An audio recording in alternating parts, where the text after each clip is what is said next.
Okay, let's start our information for our final test. And of course, what the main subject of the final test is going to be is the nervous system and neural physiology. Okay, now hopefully as you've done the tissue information, we learned, of course, in our levels of organization that we have systems. So we would be talking about the nervous system. Systems are broken down into organs. We would have a central nervous system organs, the brain and the spinal cord, and then peripheral nervous system organs, which would be the spinal nerves and the cranial nerves. And so nerves and the brain and the spinal cord are all organs, but organs are broken down into nervous tissues. We said nervous tissues are broken down into neuroglial cells and into neurons. Well, what we're going to really key in on this physiological information are neurons, which there are many different types. We're primarily going to be using something called the motor neuron as the primary example, but we do need to be aware there are different types of neurons. Okay, here we see a neuron, and of course a neuron has three major parts to it. We see that there is the dendrites, the nerve cell body, and the axon.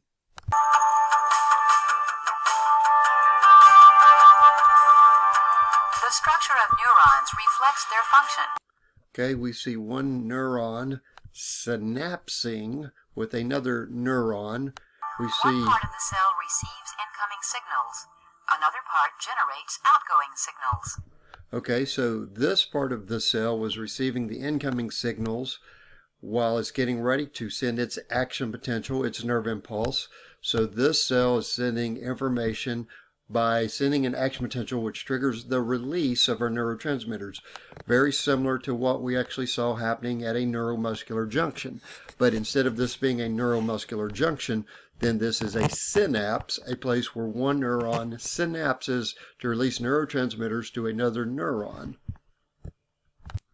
Okay, we're looking at trying to understand the basic anatomical regions, what's going on in these regions, how they communicate with each other. We know that these are cells, so they're going to have their own specific anatomy, but it's going to be based on the anatomy of a typical cell. Remember, a typical or general cell has three main parts: a cell membrane, a nucleus, and then what's in the cytoplasm. So we're going to look and see, well, how is this individual specific cell a little different from other cells, knowing it has those three main parts.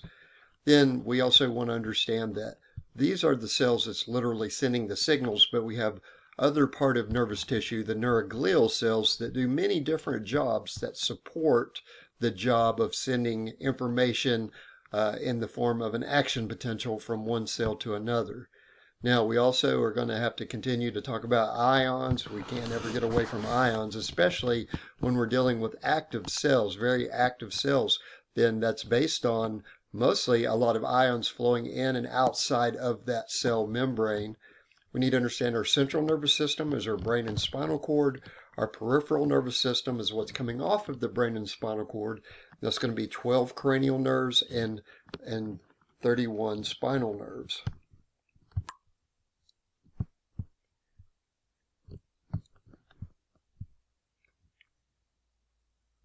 Okay, when we say something is excitable, it means that it has the ability to pass a signal, and in this case, the signal is passed because of sodium and potassium moving back and forth through channels along the axon. We'll be talking specifically about those doorways, those channels, a little bit later.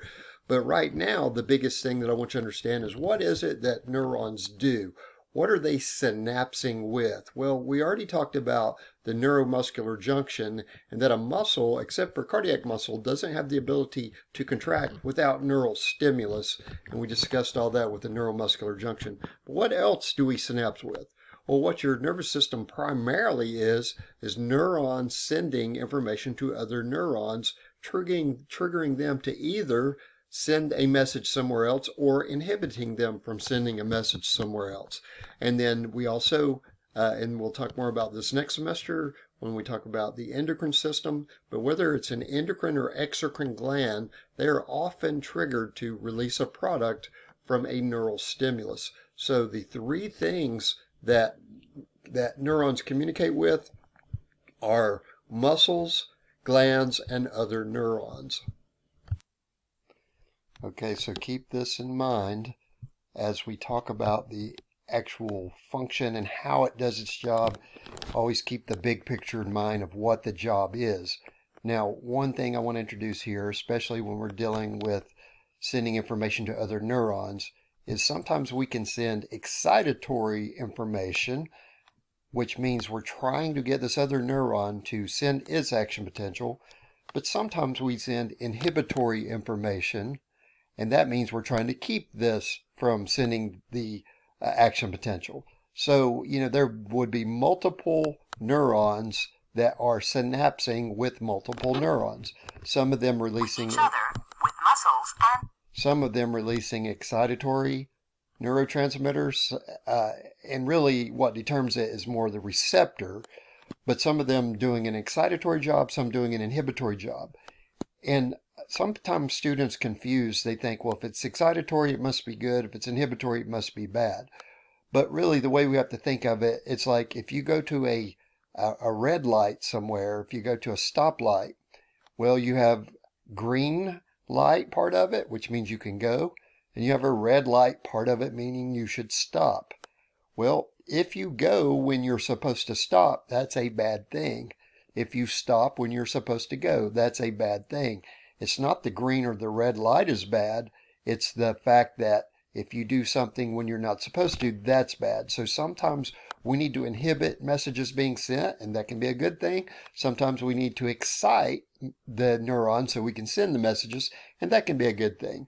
But we have to control what is being sent and when it is being sent. So we have to keep in mind, inhibitory is not necessarily bad, just like excitatory is not necessarily bad. They're both good if they're done at the correct times for the right reasons.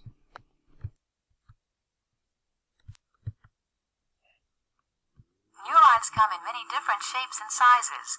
In this module, we will examine the most common central nervous system neuron, the multipolar neuron.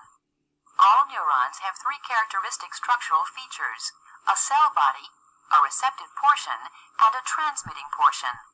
In most neurons, the cell body, or soma, is located centrally. Multiple branching processes, called dendrites, extend from the soma, forming a structure resembling the branches of a tree. A thin single process called the axon also extends from the soma. Click the buttons to highlight the dendrites, cell bodies, and axons.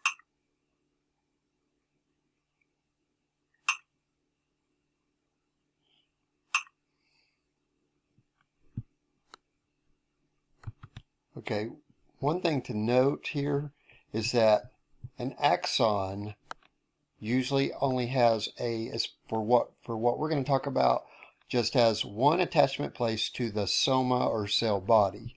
Now, so there's the axon there. Here's the axon. Notice it's not attaching at several different places.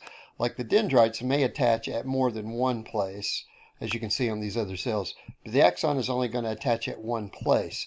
And where it attaches is called the axon hillock, which is really important for things we're going to talk about later.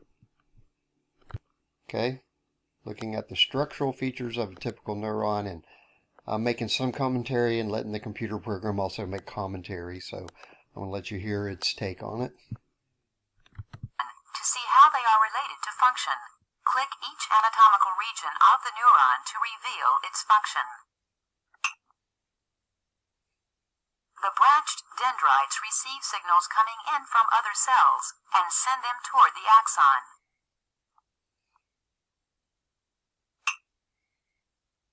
The cell body is the main nutritional and metabolic region of the neuron. Like the dendrites, it receives signals from other cells and sends them toward the axon. Both the dendrites and the cell body also sum up or integrate the incoming signals. Together, the dendrites and cell body constitute both the receptive and integrative regions of the neuron. The axon generates an action potential, an outgoing signal also called a nerve impulse, and conducts it to the next cell. The axon is the transmitting or conductive region of the neuron. Okay, so again, hitting the very major points on this, we receive information, or in other words, we receive the neurotransmitter in the dendrites, but we can also receive the neurotransmitter at the soma or cell body. So those are our receptive areas. Okay, and why are we receiving it? Because we're seeing, am I getting enough of an excitatory stimulus? Am I going to reach something that we're going to call threshold that determines whether this is going to send a signal called the action potential that maybe you've heard of, called a nerve impulse. The whole purpose of sending the Neurons signal, receive and integrate.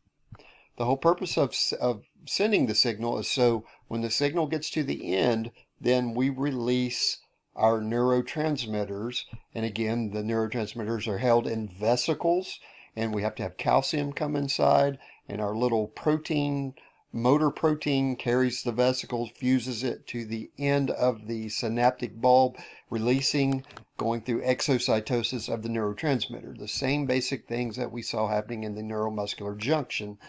But notice again, I've got my receptive and integrative. In other words, I'm receiving the neurotransmitters both at the dendrites and the nerve cell body, but I'm conducting or sending the signal along the axon.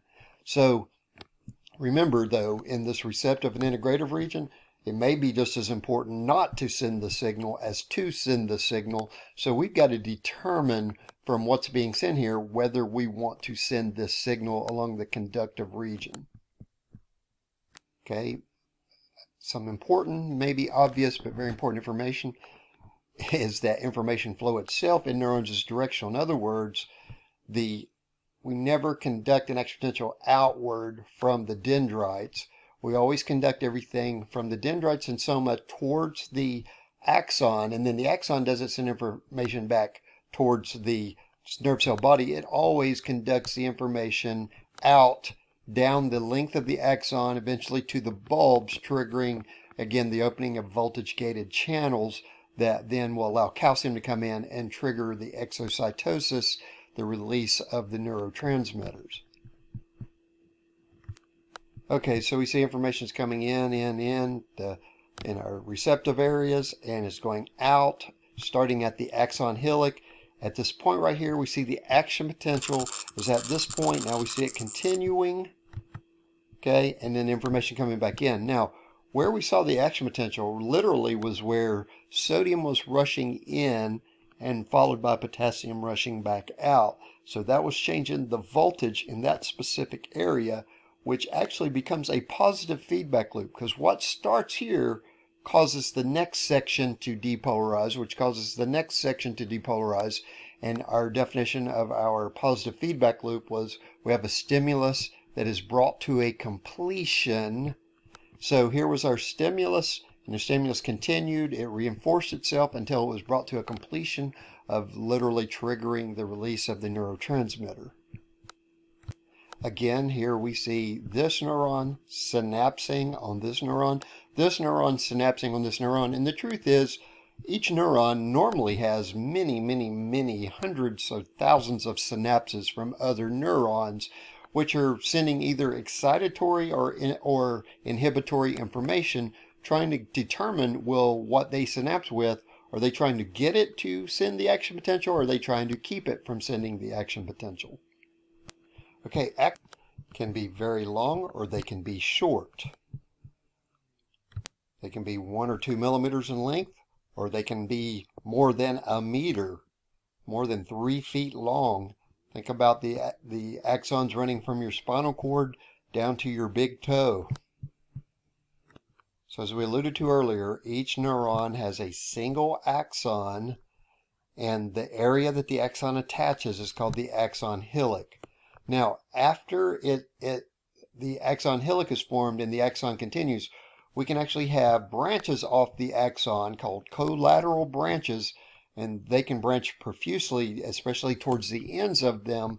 But you notice that these collateral branches don't attach to the soma. We just have one area that attaches to the soma, even though we could have several branches later. That one area is the axon hillock. So notice again I have these different collaterals, and notice once we generate the action potential, then it may branch off and go to this, causes release of neurotransmitters here, or go here and cause release of neurotransmitters here.